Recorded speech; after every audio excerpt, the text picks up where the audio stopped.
একজন স্ত্রী তার স্বামীর কাছে গরুর গোশত খাইতে চায়, কিন্তু তার স্বামীর বেতন ৩৭০০ টাকা। এই বেতন দিয়ে স্বামী গরুর মাংস খাওয়াতে পারে না, বলে সে কাপুরুষ।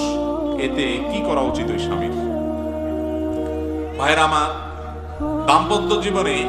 দাম্পত্য জীবনে সুখ এবং শান্তির জন্য স্বামী এবং স্ত্রী উভয়ের মধ্যে দুইটা গুণ থাকতে হবে। কয়টা গুণ থাকতে হবে? দুইটা গুণ যদি থাকে, সেই সংসারে কখনো অশান্তি হবে না। শান্তির সমুদ্র, শান্তির জোয়ার সবসময় বইতে থাকবে। এর মধ্যে প্রথমটা হলো সবর, দ্বিতীয়টা হলো শুকর। সবর এবং শুকর। কখনো কষ্টে দিন যাচ্ছে, সবর করতে হবে। আল্লাহ তাআলা এই কষ্ট চিরকাল রাখবেন না, একসময় দূর করে দিবেন। কখনো আল্লাহ তাআলা শান্তি দিয়েছেন, আল্লাহর কাছে শুকর আদায় করতে হবে। কথা কি বুঝাতে পারছি? নিজের ঘরে স্ত্রী আছে, এরপরও পরকীয়া করে বেড়াচ্ছে, শুকর নাই। আল্লাহ তাআলা পরীক্ষা ফেলেছেন, স্বামীর বেতন এখন কম, আপনি স্বামীকে একটা বাজে কথা বলছেন, কাপুরুষ বলছেন, আপনার ভিতরে সবর নাই, আপনি খারাপ মহিলা। একইভাবে আপনার স্বামী সে আপনার সব ভালো আছে, কোন একটা জিনিস হয়তো নাই, যৌতুক পাই নাই আপনার বাবার বাড়ি থেকে, তখন আপনাকে একটা খারাপ কথা বললো, একটা বাজে কথা বললো, সেও ছোট লোক।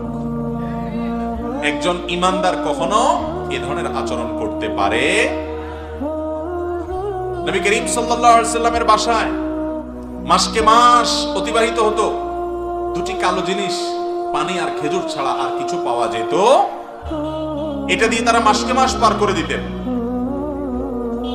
তাদের এত কষ্ট হতো, তারপরও তারা স্বামী সম্পর্কে বাজে মন্তব্য করেন নাই। মনে রাখবেন, যে স্বামী চুরি করে, ডাকাতি করে, 2 নম্বরি করে, মিথ্যা কথা বলে, অবৈধ উপার্জন করে কেজিয়ে গোশত কিনে খাওয়ায়, ওই স্বামীর চাইতে সেই স্বামী হাজার লক্ষ কোটি গুণ শ্রেষ্ঠ ভালো, যেই স্বামী হারামের ধারে কাছেও যায় না। ভাইরা আমার, এর আগের যে সমস্ত পূর্বসূরি আমাদের সোনালী যুগের মানুষরা ছিলেন, তাদের স্ত্রীরা, নেককার স্ত্রীরা স্বামীদেরকে বলতেন, প্রয়োজনে বাসায় খালি হাতে আইসেন, তারপর হারাম আনবেন না, আমরা হারাম খাইতে চাই না, কারণ এই দিন না আরো দিন আছে, আল্লাহর কাছে হিসাবদিহি করা লাগবে। যে বোন তার স্বামী তাকে গোশত কিনে খাওয়াচ্ছে না, আপনি কষ্ট পাচ্ছেন, আপনি সবর করেন। স্বামীর সংসারে কষ্ট করার পর আল্লাহ তাআলা একসময় সন্তানদেরকে এত টাকা পয়সা দেয়, সেটা খাইয়া শেষ করতে পারে না। অনেক মহিলা আছে স্বামীর সংসারে সুখী হয় না, কিন্তু সংসার যখন বড় হয়, ছেলে মেয়ে যখন বড় হয়, আল্লাহ তাকে অনেক সুখ দেয়, আছে না নাই? অনেকের হয়তো তখনও সুখ হলো না, আল্লাহ তাআলা তাকে আরো পরে দিবেন। জান্নাতের সুখ তো ইমানদারের জন্য বরাদ্দ আছে ইনশাআল্লাহ। এই জন্য সবর এবং শুকর এটা থাকতে হবে। অনেক পুরুষ আছে সবরও নাই, শুকরও নাই, অনেক মহিলাও আছে সবরও নাই, শুকরও নাই। এবং সবর শুকর এই দুইটা জিনিসই হলো দাম্পত্য জীবনের শান্তির মূল মন্ত্র। খেয়াল রেখে চলবো না ইনশাআল্লাহ। আপনার স্ত্রীর মধ্যে একটা জিনিস নাই, অন্য মহিলার মধ্যে আছে। আরেক বাড়িতে ভালো খাইয়া আসছেন, রান্নাটা সেই রকম হয়েছে, আইসে এবার বউরে খোঁচানো শুরু করলেন, কি রান্দো তুমি, যে রান্দা দিছে মহিলা, যে স্বাদ, শিখতে পারো না কিছু। ছোট লোক স্বামী, এর নাম কি স্বামী? ছোট লোক স্বামী। আল্লাহ তাআলা তাকে রান্নার তৌফিক দিয়েছেন, এতটুকু রাঁধতে পারে না, অনেকে এরকম আছে।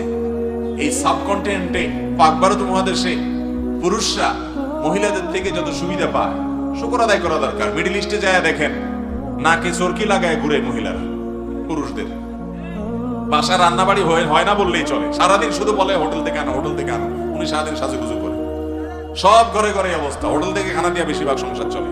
আর দেশে মহিলারা এত কষ্ট করে, তারপরও অনেক স্বামী অকৃতজ্ঞ, আছে না নাই? নিমক হারাম স্বামী আছে। আর কিচ্ছু না করে আপনার স্ত্রী, শুধু আপনার চরিত্রটা যে হেফাজত করে, এর জন্য তো তার শুকরিয়া আদায় করবেন আপনি, এর জন্য আপনি শুকরিয়া আদায় করবেন। জীবনে একবার মোহর কয়টা দিছেন না, দেন নাই, নামকে আস্তে ধরে রাখছেন, এরপরে কয়টা ভাত দেন, একটু থাকতে দেন, এর বিনিময়ে আপনার পোলাপাইন মানুষ করে, আপনার চরিত্র হেফাজত করে, আপনার খেদমত সেবা করে, আবার আপনি আরো আশা করেন। একটা কাজের লোক লাগলেও তো চেয়ে বেশি করা লাগতো, অথচ তিনি আপনার স্ত্রী, আপনার সংসারের অর্ধেক, তার অর্ধেক আপনার। তো অনেক স্বামী এরকম ছোট লোকই করে। আবার অনেক মহিলাও কি করে, চুল থেকে নুন খসলে স্বামীর উপরে বাজে মন্তব্য করে, কিছু দিতে পারলা না।